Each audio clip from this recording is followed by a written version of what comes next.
these workers have come to work. They're doing a good job for residents. In fact, the residents that I've spoken to, and indeed that have come to the picket line, are actually very, very supportive of the drivers. If this was somebody's son, daughter, mother or father, and they walked in and they said, I'm having to take an £8,000 pay cut, a quarter of my pay, natural justice says that's not fair. Why are these workers having to pay the price for a £3.9 billion debt not of their making? This is unfair, and the council needs to come to the table and do a proper deal.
Why have they, in effect, reopened today? Again, could it be as factual as you can without criticism of parties?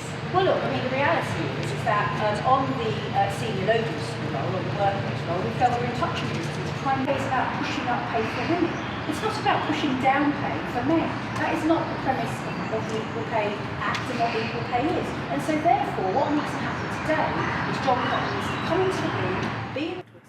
Well, look, we want the council to come to their senses today. We want the leader of the council, John Cotton, to come into the negotiating room. He has not yet been in the negotiating room. He needs to be, so we can get this dispute solved. But we're here to make sure and to try to impress upon the council that these workers cannot take up to an £8,000 pay cut. It's not fair, they have done nothing wrong, and it is totally unacceptable they've been put into this position.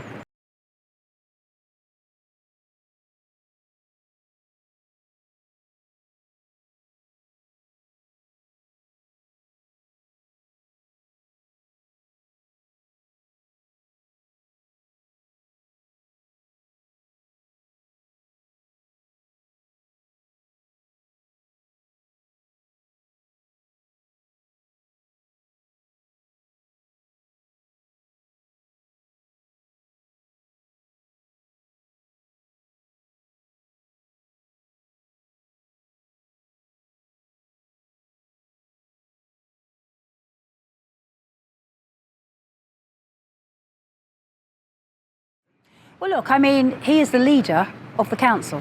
This is happening to his residents. This is happening across the board. There's rubbish piling up. When you're the leader, then you must take the accountability and the responsibility. He has gone onto the airways saying nobody's going to have to lose any money. We need to see what that proposal looks like, because that is not what's been given in the negotiating room. And so therefore he needs to stop maybe doing the interviews and come into the negotiating room, because that's where the deal needs to be done.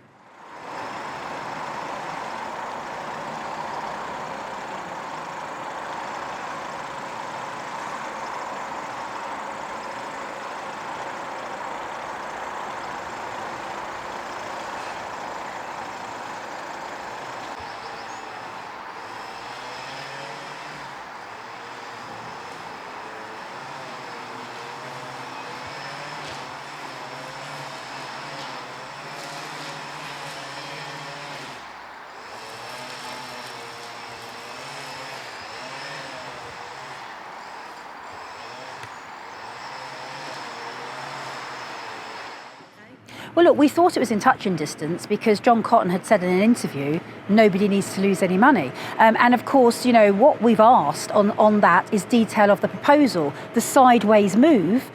Can he guarantee that that road won't go down again, for example, in a year's time? There are things that need to be ironed out. Of course, if 48 hours ago, they then announced the drivers are likely to be losing £8,000. This isn't a council that looks to me as though they want to solve this dispute. Why would you do that 48 hours before talks are due to take place? So I hope that we can come to a deal. We're here to do a deal, but really the ball is in the council's court here.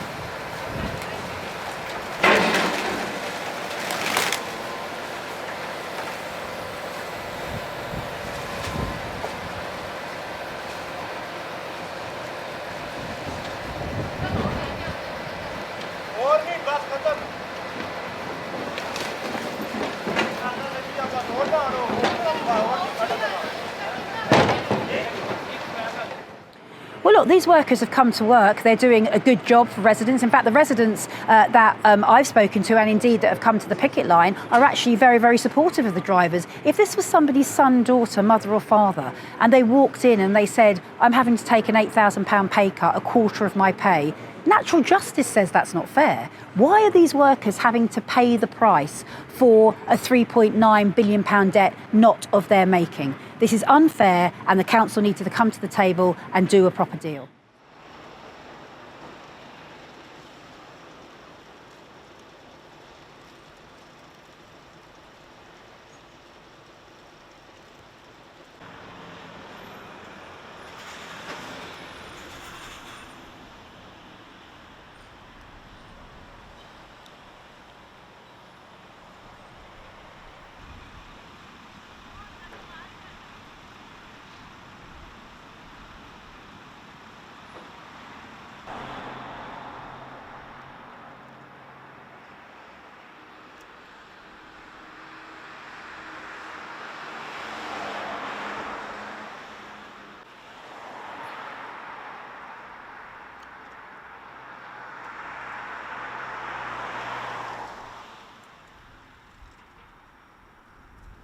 Because the point about equal pay is that if you have a woman that can be compared for doing work of equal value to a man, you push the woman's pay up.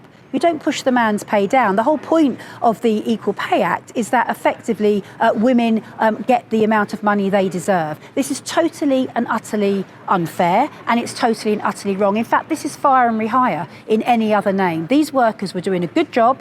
They're coming to work, doing the job that they're paid for, and they're suddenly being told, you've got to do that job, but for £8,000 less. It's not acceptable.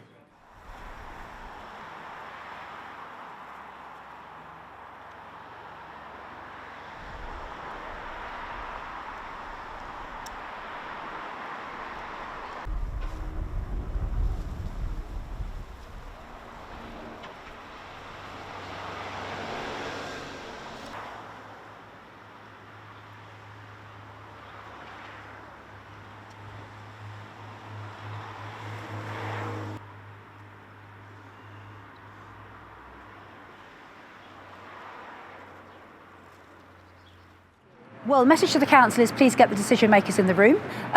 John Cotton needs to be in the room, along with the commissioner, who seems to be somebody who's got a lot to say about the dispute, come into the room. But actually be true to what you've said to the public. You've said to the public that nobody needs to lose any pay. Either that's true, and if it is, please put that down, or it isn't. And if it's a lie, then he should step down.